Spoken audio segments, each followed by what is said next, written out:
तो चलिए स्टार्ट करते हैं यूनिट नंबर 5 को, जो रहने वाली physical fitness, health and wellness. और ये स्पेसिफिकली आप लोग का फिजिकल एजुकेशन क्लास 11 के पॉइंट ऑफ व्यू से रहने वाला है। सभी चीजें न्यू सिलेबस के अकॉर्डिंग देख रहे हैं।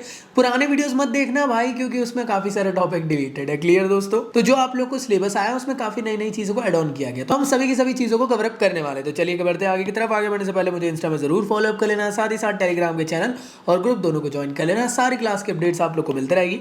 अनअकैडमी में ज्वाइन कर सकते हो, जहां पे मैं आप लोग को लाइव सेशंस कवर अप करवाता हूं क्लास 11th एंड 12th के लिए, फिजिक्स और फिजिकल एजुकेशन।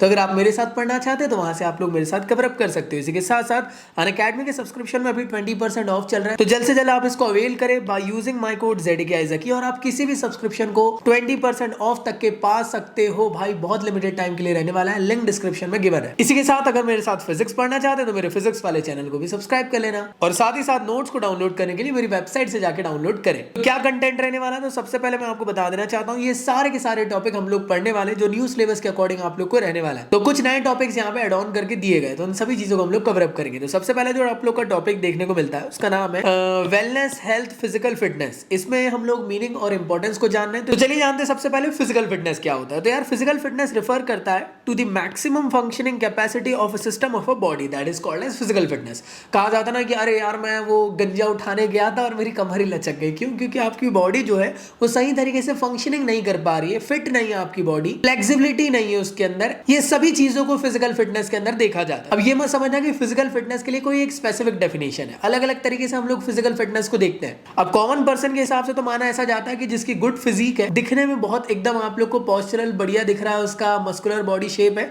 तो फिजिकली फिट है। बट जो स्पेसिफिकली अगर डॉक्टर के पॉइंट ऑफ व्यू से हम लोग अगर बात करें, तो अगर आपकी बॉडी का प्रॉपर फंक्शनिंग हो रहा है फिजियोलॉजिकल सिस्टम का, तो वो कहलाता है कि वो सही फिजिकल फिटनेस उस इंसान के अंदर है। तो वही मैंने आप लोग को कहा यार, फिजिकल फिटनेस की ढेर सारी मीनिंग्स है, जैसे आप लोग उसको समझ सको वो आप लोग के ऊपर डिपेंड करता है। तो बेसिक वे में मैं आप लोग को यही कह सकता हूँ यार कि किसी भी इंडिविजुअल इंसान के अंदर अगर फिजिकल फिटनेस अच्छी है, मतलब क्या कि वो अपना डे टू डे लाइफ का जो वर्क है वो विदाउट फैटिक में आए पूरे दिन भर आराम से कर सकता है। और साथ ही साथ याद रखना, जिसके अंदर फिजिकल फिटनेस अच्छी रहेगी वो जल्दी थकेगा नहीं और अपने काम को टाइम टू टाइम कंप्लीट कर सकता है। तो ये कहलाएगा फिजिकल फिटनेस। आप मुझे बताना आप लोग के अंदर क्या है, फिजिकल फिटनेस अच्छी है कि नहीं? आप स्कूल जा रहे हो, स्कूल से आने के बाद थक जा रहे हो, तो फिजिकल फिटनेस खेल खत्म, खाना ना खाओ और अपने काम में भिड़ जाओ, तो वो ज्यादा अच्छी फिजिकल फिटनेस कहलाएगी। तो याद रखना, जिसके पास फिजिकल फिटनेस अच्छी रहती है उसके पास specifically reserve amount of energy रहता है, वो दिन भर में अपने आप को एनर्जेटिक रखता है, थकता नहीं है जल्दी। तो इस चीज के बारे में आप लोग को पता होना चाहिए। तो फिजिकल फिटनेस मेरे ख्याल से तुम लोग को समझ में आ गया होगा। तो अगला है वेलनेस। तो वेलनेस में आप लोगों ने ये तो सुने ही होंगे कि हेल्थ इज वेल्थ।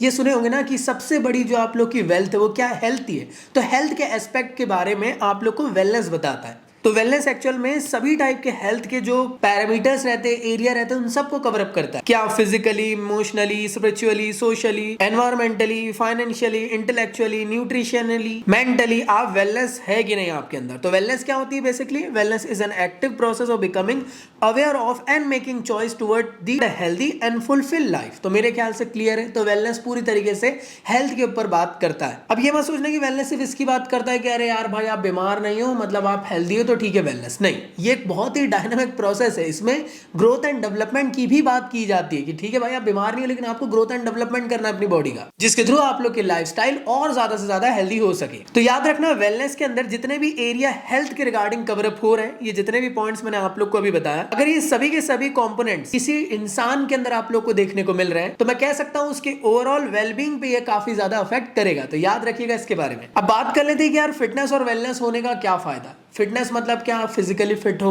और वेलनेस क्या है? स्पेसिफिकली हेल्थ की बात कर रहा है। अब ये फिटनेस और वेलनेस के क्या इंपॉर्टेंस है? बेसिक सी बात है, अगर आप इन दोनों पे फोकस करोगे तो आपकी क्वालिटी ऑफ लाइफ अच्छी हो जाएगी। दूसरी चीज, आपकी बॉडी का ग्रोथ एंड डेवलपमेंट बहुत जल्द से जल्द होगा। इसी के साथ साथ अगर आप हेल्थ पे ध्यान दोगे, अपनी फिजिकल फिटनेस पे ध्यान दोगे, तो बेसिक सी बात है डिसीजेस से आप दूर रहोगे, और साथ ही साथ आप लोग अपने पोस्चर को और ज्यादा बेटर बना सकते हो, और जितने भी टाइप की आप लोग की एबिलिटीज है उन सबको आप इंप्रूव कर सकते हो इसके थ्रू। तो ये है इसके कुछ इंपॉर्टेंस। आप लोग हो सके तो कमेंट बॉक्स में मुझे बताएं कि आप लोग को क्या लगता है कि और क्या क्या इंपॉर्टेंस होने चाहिए। तो अगला होता है हेल्थ। तो हेल्थ क्या होता है भाई? तो हेल्थ अगर हम लोग बात करें स्पेसिफिकली, तो वर्ल्ड हेल्थ ऑर्गेनाइजेशन के हिसाब से ये कहा गया है कि अगर कोई इंसान के अंदर फिजिकल, मेंटल, सोशल वेलबींग आप लोग को देखने को मिलती है और किसी भी टाइप की उसको डिसीजेस नहीं देखने को मिल रही है, तो वो पर्सन हेल्दी है। तो अभी भी मैं समझाना चाह रहा हूं, चाहे आप फिजिकल फिटनेस की बात कर लो, वेलनेस की बात कर लो, हेल्थ की बात कर लो, इन सबको अलग अलग तरीके से आप डिफाइन कर सकते हो, समझा सकते हो। एक प्रॉपर डेफिनेशन नहीं है। क्लियर दोस्त। अब यार हेल्थ की क्या इंपॉर्टेंस है भाई, सीधी सिंपल बात, अगर आप हेल्दी रहोगे, आपको बीमारी नहीं रहेगी, तो आप अपनी जिंदगी में प्रोडक्टिव रहोगे,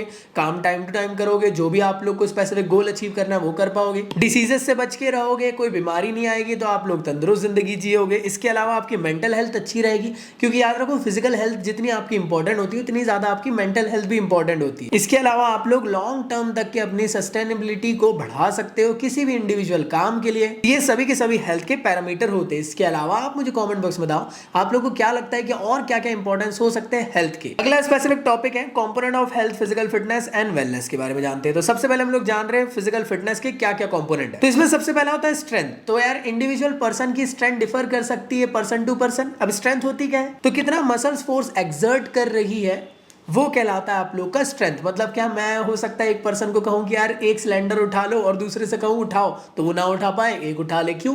क्योंकि उसकी मस्कुलर स्ट्रेंथ अच्छी है।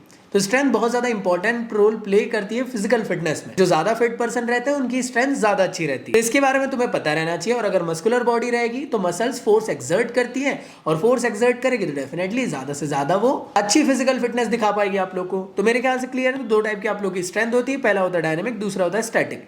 स्टैटिक आप लोग का स्पेसिफिकली अगर मैं बात करता हूँ स्ट्रेंथ क्या होता है, मतलब क्या कि जैसे आपने देखे होंगे वेट लिफ्टर खड़े खड़े कुछ भी ऑब्जेक्ट को उठा लेते हैं ना, मतलब क्या बारबेल प्रेस रहती एकदम से उठा लेंगे खड़े खड़े, मतलब क्या, it is the ability of muscles to act against the resistance, और इसे कहा जाता है आइसोमेट्रिक स्ट्रेंथ। और ये वेट लिफ्टिंग में आप लोगों को देखने को मिलता है। अब यार स्टैटिक है, मतलब रुके हुए, मतलब खड़े खड़े या फिर रुके रुके अपने बॉडी को रोक कर स्ट्रेंथ लगाने की कोशिश हो रही है। डायनेमिक स्ट्रेंथ क्या होगी कि यार आप लोग जो भी स्ट्रेंथ लगा रहे हो ओवर द रिपीटेटिव टाइम तक लगा रहे हो। मतलब क्या, पुशअप्स पुलअप्स, आप स्ट्रेंथ को कंटिन्यूअसली लगा रहे हो पुलअप्स करके या पुशअप्स करके, हाँ या ना, तो वो क्या है, डायनेमिक स्ट्रेंथ होता है। इसके अंदर भी आप लोग को कुछ अलग अलग देखने को मिलता है। लाइक मैक्सिमम स्ट्रेंथ का मतलब ये कि आप लोग जब मैक्सिमम रेजिस्टेंस ऑफर्ड कर दो अपने बॉडी से तब कहलाएगा मैक्सिमम स्ट्रेंथ। मैक्सिमम से मैक्सिमम कब कर सकते हो, शॉर्ट फुट फेंकते टाइम पूरी ताकत लगा दोगे। अगला क्या होता है, एक्सप्लोसिव स्ट्रेंथ। एक्सप्लोसिव स्ट्रेंथ जब भी आप लोग को निकल के आएगा तो याद रखना एक्सप्लोसिव पावर आप लोग के लेग्स में होती है। तो एक्सप्लोसिव पावर आप लोग को हाई जंप वगैरह में देखने को मिल सकती है। इसके अलावा आप लोग का क्या है, स्ट्रेंथ एंडोरेंस। स्ट्रेंथ एंडोरेंस का मतलब, एंडोरेंस मतलब लंबे वक्त तक के आप किसी एक्टिविटी को कर पा रहे हो। तो स्ट्रेंथ एंडोरेंस का मतलब क्या हुआ, लंबे वक्त तक के आप लोग कोई स्ट्रेंथ एक्टिविटी को परफॉर्म कर पा रहे हो। अब ये क्या होगी भैया, कौन सी स्ट्रेंथ एक्टिविटी। मान लो मैंने आपको कहा एक बाल्टी पानी उठाओ और चलो 1 किलोमीटर, तो आपकी स्ट्रेंथ भी लग रही है और लंबे वक्त तक के आपको उसको सस्टेन रखना है। वो क्या हो गया, स्ट्रेंथ एंडोरेंस। तो it is the combination of strength and the endurance ability. तो नेक्स्ट आप लोग का जो कंपोनेंट आता है फिजिकल फिटनेस के अंदर वो है स्पीड। स्पीड का मतलब क्या है कि कोई भी बॉडी कितनी तेजी से एक जगह से दूसरी जगह जा सकती है, वो कहलाती है आपकी स्पीड। और फिजिकल फिटनेस जिसके अंदर अच्छी रहेगी उसके अंदर स्पीड भी अच्छी रहती है। तो मतलब होता क्या है, it is the ability to perform the movement at the faster rate, that is called as speed. मान लो कि अगर आप में से किसी पर्सन के अंदर स्पीड अच्छी नहीं है तो वो रेगुलर प्रैक्टिस के थ्रू स्पीड अचीव कर सकता है अच्छी खासी। अब स्पीड कितने टाइप की होती है, तो सबसे पहला होता है रिएक्शन स्पीड। इसका मतलब ये सास बहू के सीरियल में सास ने थप्पड़ मारने के लिए हाथ उठाई तो उतने तेजी से बहू ने हाथ रोक ली, वो क्या है, रिएक्शन एबिलिटी।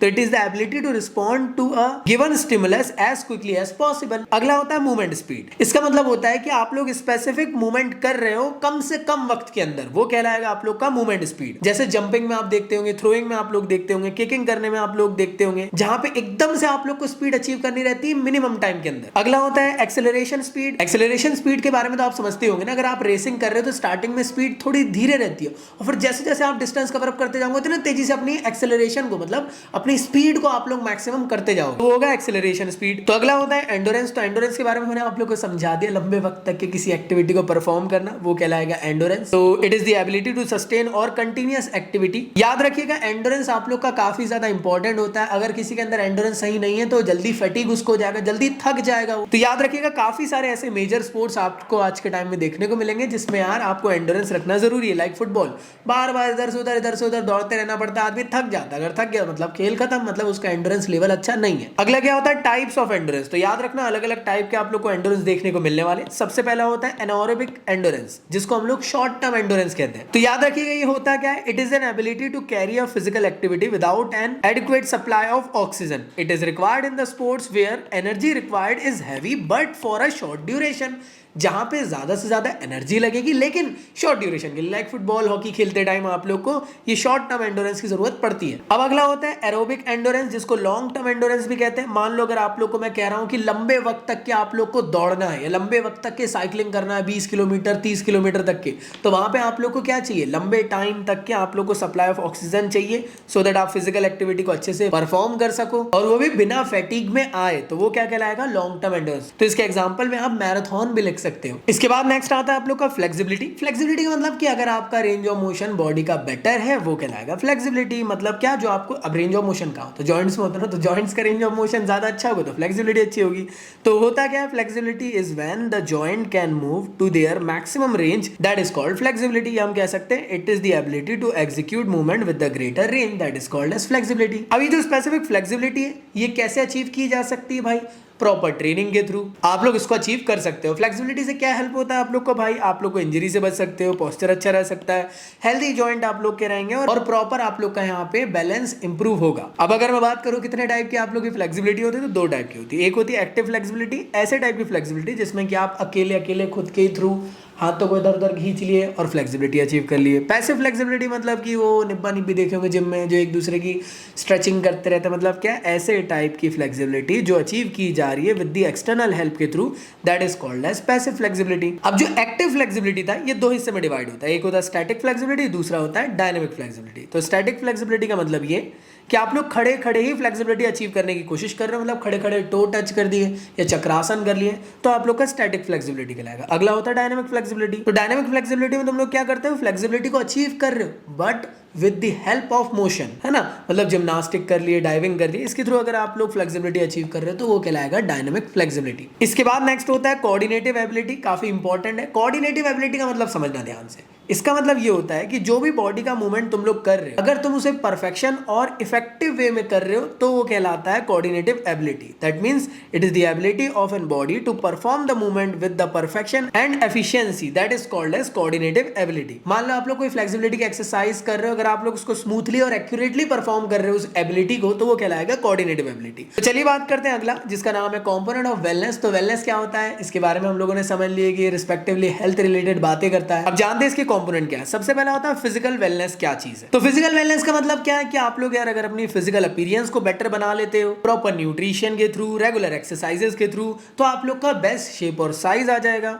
आप लोग की ग्लोइंग स्किन दिखने लग जाएगी और साथ ही साथ आप लोग का जवान वाला अपीयरेंस देखने को मिलता है। तो ये कहलाता है फिजिकल वेलनेस। क्लियर दोस्त, आप लोग कई लोग के चेहरे को देखकर कह सकते हो ना, अरे यार इसकी तो इतनी कम उम्र है और ये इतना बुड्ढे टाइप दिखने लग गया, मतलब क्या, पक्का उसकी वेलनेस में अफेक्ट हुआ है, स्पेशली फिजिकल वेलनेस में देखकर समझ में आ रहा है। क्लियर दोस्तों, कई लोग रहते हैं ना कि यार वो संतूर वाली मम्मी, हाँ है ना, मतलब क्या होता है स्पेसिफिकली एज के हिसाब से भैया उनकी एज कम दिख रही है ना, तो ये फिजिकल वेलनेस से आप लोग को देखने को मिलता है। तो इमोशनल वेलनेस क्या समझाता है आप लोग को कि यार आप लोग को स्ट्रेस से कंट्रोल करके रखना है अपने आप को, आप लोग को किसी भी टाइप की एंजाइटी आ रही है या फिर किसी भी टाइप का गुस्सा आ रहा है, उन सब से आप लोग को यार ज़्यादा से ज़्यादा, मतलब समझ रहे हो ना, अपने आप को कंट्रोल करने की कोशिश कर रहे हैं, क्योंकि अगर आप एंगर करोगे, स्ट्रेस लोगे, तो इसमें से हेल्थ में अफेक्ट होगा ना, स्पेशली किसमें, स्पेशली आप लोग के इमोशंस में अफेक्ट होगा। तो इसलिए बेटर है कि आप ज़्यादा से ज़्यादा रोज एंजॉयफुल शोज देखने की कोशिश करो, लाफ्टर वाले आप लोग हा हा हा हंसी वाला वो ग्राउंड में चलता रहता है ना, ये सब करो जिससे कि इमोशनल वेलनेस अचीव हो सके। अब नेक्स्ट होता है सोशल वेलनेस। कई लोगों को देखे होंगे ऐसे जो अकेले अकेले रहना पसंद करते हैं, किसी से बातचीत करना पसंद नहीं करते। कई ऐसे लोग रहते हैं जिनके पास कोई बात करने वाला नहीं रहता, वो बीमार होने लग जाते भाई। सोशली भी आप लोग के लिए स्पेसिफिक चीजें इंपैक्ट करती है। बात करने वाला, हम इंसान बात करने के लिए पैदा ही हुए एक किस्म से, हम चुगली नहीं करेंगे, बातें नहीं करेंगे तो हमारी हेल्थ अच्छी नहीं रहती है। और यार सोशल वेलनेस यही कहता है कि आप लोग को ज़्यादा से ज़्यादा लोगों के साथ सोशल होना है, बातचीत करना है, गप्पे शप्पे लड़ाना है, जिससे कि आप लोग अपने आप को मेंटली थोड़ा सा स्ट्रांग बना सको, आप रिफ्रेश हो सको। इन सब चीज़ों की बात आप लोग को ये करता है। तो it is refer to the ability to work with the different people, to communicate well and interact with the community. Here the social values like tolerance, sympathy, helpfulness bring the social wellness. समझ में आया कि नहीं भाई। तो next होता है spiritual wellness. आप सभी लोग जानते होंगे कि ऐसा टाइम आता है कि जिंदगी में सब कुछ बुरा बुरा चलता है, तो हम लोग स्पिरिचुअल वेलनेस की तरफ ज्यादा से ज्यादा फोकस करने की कोशिश करते हैं। मतलब क्या, भगवान से जुड़ने की कोशिश करते हैं, है ना, या किसी भी एक स्पेसिफिक गॉड को हम लोग फॉलो अप करने लग जाते हैं, जहाँ पे हम लोग कहीं ना कहीं हमारी हेल्थ को भी अच्छा लगता है, हमारा दिल भी शांत रहता है, हम लोग मेंटली स्पिरिचुअली हर चीज में बेनिफिट दे देता है। हाँ या ना, आप लोग मंदिर जाते होंगे, मस्जिद जाते होंगे, जिस भी रिलीजन को फॉलो करते होंगे, तो वहाँ बड़ा अच्छा लगता होगा जब वहाँ से वापस आप लोग आते होंगे। तो स्पिरिचुअल वेलनेस बहुत ज्यादा हेल्प करता है, याद रखिएगा इस चीज के बारे में। तो मेरे ख्याल से तुम लोग को यहाँ तक की चीजें क्लियर है। अगली बात करते हैं जिसका नाम है कॉम्पोनेंट ऑफ हेल्थ। तो हेल्थ के क्या क्या कॉम्पोनेंट होता है? सीधी सिंपल बात, सबसे पहला होता है कार्डियोवैस्कुलर एंडोरेंस। इसका मतलब क्या कि आप लोग कुछ इस तरीके से अपने एंडोरेंस को अचीव करो कि आप लोग का हार्ट और हेल्थ ज्यादा अच्छे से वर्क कर सके, इफेक्टिवली वर्क कर सके। बेसिक सी बात है, अगर आपको एंडोरेंस को अच्छा करना है, एंडोरेंस तभी अचीव हो सकता है जब आपका हार्ट और लंग सही तरीके से ऑक्सीजन की सप्लाई कर सके आपकी बॉडी के लिए, और ब्लड का सर्कुलेशन ओवरऑल बॉडी में अच्छे से हो सके। तो याद रखिएगा ये सबसे ज्यादा इंपॉर्टेंट कंपोनेंट है। इसके बाद होता है अगला मसल स्ट्रेंथ। इसके बारे में भी हम लोगों ने इससे पहले देख चुके हैं कि अगर किसी भी इंडिविजुअल पर्सन के अंदर मसल साइज ज्यादा है एज कंपेयर टू फैट के, तो बॉडी ज्यादा हेल्दी रहेगी, मसल्स अच्छी स्ट्रांग रहेगी, तो डेफिनेटली यार उसके फिजिकल स्ट्रेंथ के भी काम आएगी। और साथ ही साथ आपका बीएमआई स्कोर सही होना चाहिए, मतलब बॉडी मास इंडेक्स की वैल्यू सही आना चाहिए। आप ओवरवेट कैटेगरी में नहीं होना चाहिए, आप अंडरवेट में नहीं होना चाहिए, आप हेल्दी कैटेगरी में रहोगे तो ज्यादा अच्छा रहेगा। इसके बाद अगला होता है आप लोग का मसल्स की एंड्योरेंस भी ज्यादा जरूरी है।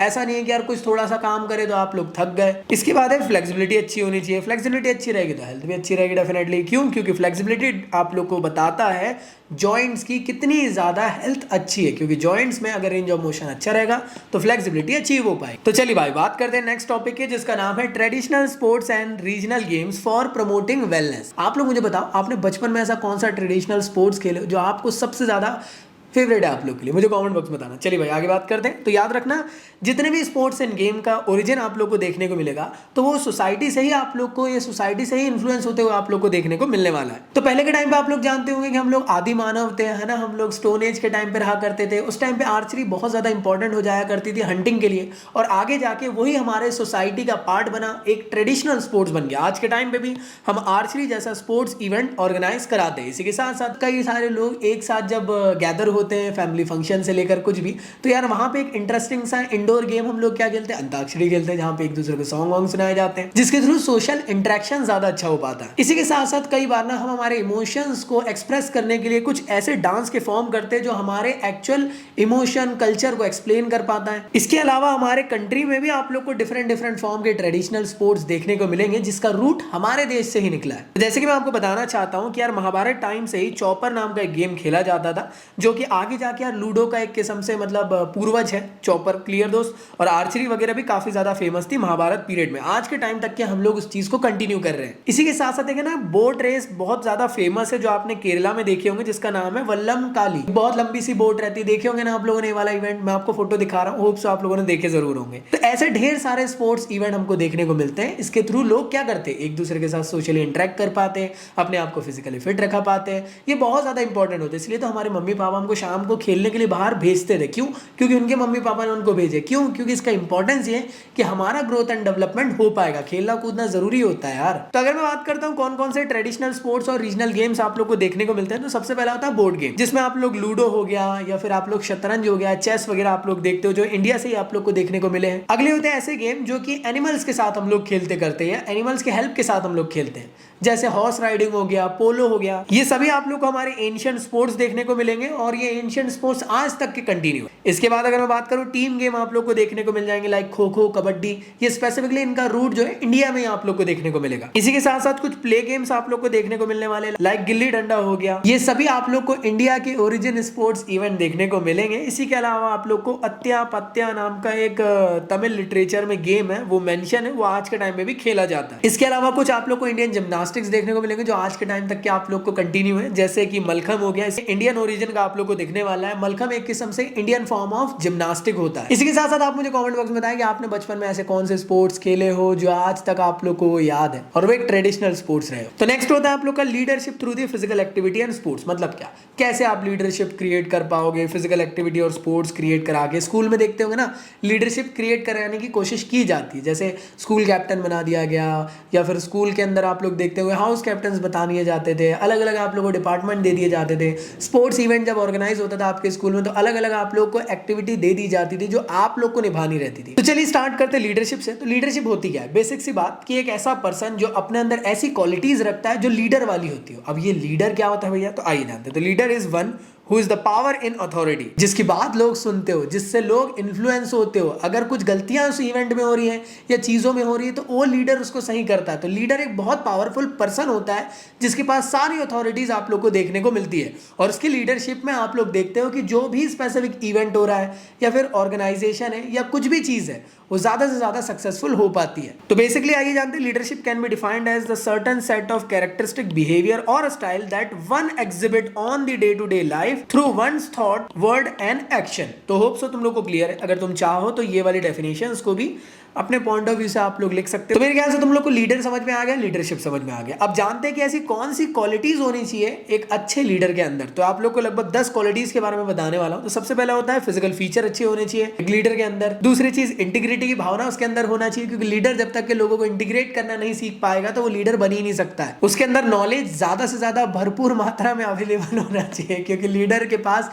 अगर कोई भी प्रॉब्लम ऐसी आई तो उससे वो बाहर निकलना जान पाए। एक अच्छे लीडर के पास विजन अच्छा होना चाहिए। आप लोगों ने अगर शार्क टैंक देखे होंगे तो उसमें पीयूष हमेशा विजन पूछते हैं स्पेसिफिक फाउंडर का, उस कंपनी का लीडर है, और लीडर का विजन क्लियर रहेगा तो एक अच्छा लीडर अपनी कंपनी को सक्सेसफुल बना पाएगा। अगला, मान लो कि आपकी टीम के अंदर अगर लोग डिमोटिवेट होने लग गए तो मोटिवेट करना आना चाहिए। सोशल स्किल जरूरी है कि लोगों के साथ इंटरेक्ट कर सके, तभी तो लोग उसकी सुनेंगे लीडर की।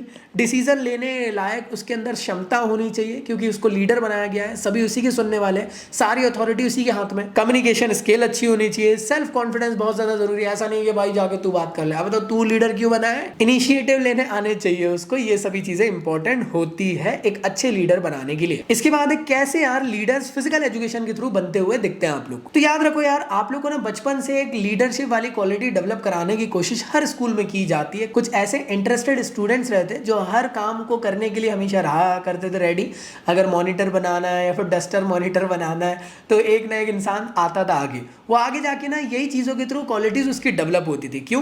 क्योंकि जब तक कि रिस्पॉन्सिबिलिटी नहीं दी जाएगी किसी भी स्पेसिफिक इवेंट की, उसको कंडक्ट कराने के लिए, या फिर किसी भी चीज की रिस्पॉन्सिबिलिटी एक पर्सन को नहीं दी जाएगी, तब तक कि उसके अंदर की लीडरशिप क्वालिटी हम देख नहीं पाएंगे। कुछ ऐसे लोग रहते थे जो स्कूल में अच्छे मॉनिटर नहीं रहते थे, क्योंकि उनके अंदर लीडरशिप क्वालिटी रहती नहीं थी, है ना। तो याद रखना, हमारे स्कूल में भी ढेर सारे ऐसे स्पोर्ट्स प्रोग्राम कंडक्ट कराए जाते हैं जिसमें कि स्टूडेंट्स को लीडर बनाया जाता है, कैप्टन बनाया जाता है, उनको इंडिपेंडेंट रिस्पॉन्सिबिलिटी दी जाती है कि एक स्पेसिफिक स्पोर्ट्स प्रोग्राम को कंडक्ट कर सके। स्कूल में जब वो लोग कैप्टन वैप्टन रहते करते हैं तो धीरे धीरे करके ना वो पर्सन की लीडरशिप क्वालिटी ग्रूम होने लग जाती है। इसी के साथ साथ अथॉरिटी देना जरूरी है। अगर आप किसी स्टूडेंट को अथॉरिटी दोगे कैप्टन या फिर लीडर बना के, इसी के साथ साथ ना कई बार है ना, अगर आप लीडर क्रिएट कर रहे हो तो उस टाइम पे ना गाइडेंस देना भी बहुत ज्यादा जरूरी होता है। हिस्ट्री से समझाना चाहता हूँ, एक काफी इंपॉर्टेंट डायनेस्टी थी एंशिएंट टाइम में जिसका नाम था नंद डायनेस्टी।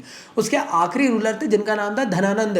तो धनानंद एक्चुअल में अलेक्जेंडर के कंटेम्पररी थे। जब उन्होंने पोरस को हराया था उसके बाद उन्होंने सोचे कि यार चलो आगे इंडिया में इन्वेट करते हैं, क्योंकि उन्होंने सुने थे कि इंडिया में आगे में ना एक ऐसी डायनेस्टी है जो बहुत पावरफुल है, जो कहलाती है नंद डायनेस्टी। अब सोचो, इतनी पावरफुल डायनेस्टी जो कि नंद डायनेस्टी थी, जिससे अलेक्जेंडर की आर्मी भी डर रही थी, तो कैसे चाणक्य ने अपनी गाइडेंस के थ्रू, चाणक्य मतलब कौटिल्य कैसे अपनी गाइडेंस के थ्रू धनानंद को हराकर मगध का एम्पायर चंद्रगुप्त मौर्य के हाथ में दिलवाए थे। तो वहां पे चंद्रगुप्त मौर्य तो लीडर थे, लेकिन लीडर को गाइडेंस देने का काम कौन ने करा था? चाणक्य ने करे थे। तो यार ये बहुत ज्यादा इंपॉर्टेंट होते हैं। लीडर को लीडर बनाने के लिए उनके टीचर्स भी बहुत ज्यादा इंपॉर्टेंट होते हैं, और ऐसे ही फिजिकल एजुकेशन के थ्रू भी आप लोग को लीडर क्वालिटीज देखने को मिलती है। कई सारी ड्यूटीज वगैरह दी जाती है। कई बार होता है ना कि यार स्पोर्ट्स में तुम लोग ग्राउंड आउट देखोगे, तुम लोग इक्विपमेंट वाला देखोगे, तुम लोग फंड कलेक्ट करोगे, फंड वाले घूमते रहते हैं आपके स्कूल में।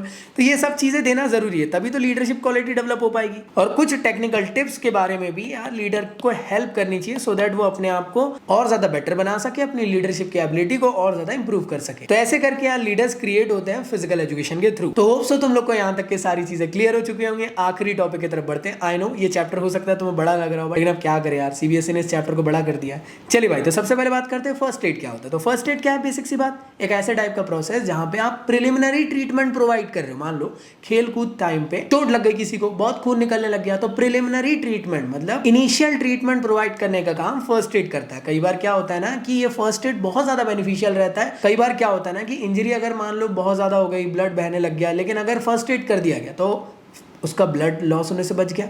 आगे आने वाले टाइम पे हो सकता था कि अगर एम्बुलेंस के इंतजार करते या डॉक्टर के पास ले जाने का इंतजार करते तो हो सकता था उसकी जान भी जा सकती थी। तो फर्स्ट एड जो रहता है ना, कई बार इन चीजों में भी हेल्पफुल रहता है। तो फर्स्ट एड क्या है? It is the immediate and temporary care given to the victim of accident, injury और सडन इलनेस। तो इस चीज के बारे में आप लोग को पता होना चाहिए। तो फर्स्ट एड बहुत ज्यादा इंपॉर्टेंट मेडिकल ट्रीटमेंट होता है जो किसी भी स्पेसिफिक पर्सन को एड करता है। अब अगली बात करी जाए कि यार क्या एम और ऑब्जेक्टिव होते हैं यार फर्स्ट एड प्रोवाइड करने के। सीधी सिंपल बात है यार, इमरजेंसी सिचुएशन में अगर किसी पर्सन का ब्लड बहुत निकल रहा है या फिर कुछ प्रॉब्लम ऐसी आ गई तो उसको जल्द से जल्दी ट्रीट किया जा सके। कई बार लोग मरने से बच जाते हैं यार अगर उनको सही टाइम पे फर्स्ट एड प्रोवाइड कर दिया जाता है। कई बार हम लोग ना मिनिमाइज कर सकते हैं इंजरी को, इन्फेक्शन को या कॉम्प्लिकेशंस को जो आगे जाके हो सकते थे। तो ये काफी इंपॉर्टेंट मेडिकल फैसिलिटीज प्रोवाइड करता है। तो क्लियर दोस्तों, तो फर्स्ट एड मेरे ख्याल से हमारे इंडियन सोसाइटी में जब नई नई गाड़ी लो ना, उसी की गाड़ी के अंदर फर्स्ट एड का डब्बा रखा रहता है और जिस दिन वो गाड़ी के डब्बे से पूरा फर्स्ट एड किट खराब हो जाती है, हमारे घर में नहीं रहते। अगर आप डॉक्टर फैमिली से हो तो बात अलग है, बहुत रेयर फैमिली में हमारे इंडियन सोसाइटी में फर्स्ट एड का डब्बा आपको घर के अंदर देखने को मिलेगा। तो भाई फर्स्ट एड का एक डब्बा क्रिएट करना जरूरी है, बॉक्स क्रिएट करना जरूरी है, जिसके अंदर कुछ इंपॉर्टेंट मेडिसिन वगैरह हो, ट्यूब्स वगैरह हो, क्रैप बैंडेज वगैरह हो, बैंडेड वगैरह हो, कॉटन वगैरह आप लोग को देखने को मिले, एंटीसेप्टिक देखने को मिले, ये सबका एक बॉक्स बनाकर रखना जरूरी है। इसी के साथ साथ अगला होता है प्राइस। तो प्राइस क्या चीज है भाई? पैसा नहीं भाई, ये एक एक्रोनिम है, इसके अंदर स्पेसिफिकली फुल फॉर्म है, अभी देखेंगे। याद रखना है जो प्राइस है पहले राइस के नाम से जाना जाता था। तो ट्रेडिशनल प्रोटोकॉल जो होता था स्पोर्ट्स की इंजरी को डील करने के लिए, उसे कहा जाता था राइस। अब आज के टाइम में उसको मॉडिफाई करके प्राइस कर दिया गया। ये प्राइस क्या है? तो जैसे मैंने आपको कहा कि प्राइस जो स्पेसिफिकली रिफर करता है production, rest, ice, compression and elevation से। तो याद रखना पहले राइस के नाम से जाना जाता था, बाद में इसको प्राइस के नाम से जाना गया। तो याद रखिएगा बेसिकली एक ऐसे टाइप का प्रोटोकॉल है जिसके थ्रू स्पोर्ट्स इंजरीज से आप लोग किसी भी इंडिविजुअल पर्सन को राहत देने का काम एटलीस्ट कर सकते हो। तो मेरे ख्याल से तुम लोग को यहां तक क्लियर है। अब ये जो प्राइस का स्पेसिफिक ट्रीटमेंट दिया जाता है, कब दिया जाता है? कि जब कोई भी सॉफ्ट टिश्यू इंजरी वगैरह आप लोग को देखने को मिल जाए। सॉफ्ट टिश्यू इंजरी मतलब मसल्स में अगर चोट लग जाए तो आप लोग प्राइस के थ्रू इसको ठीक कर सकते हो।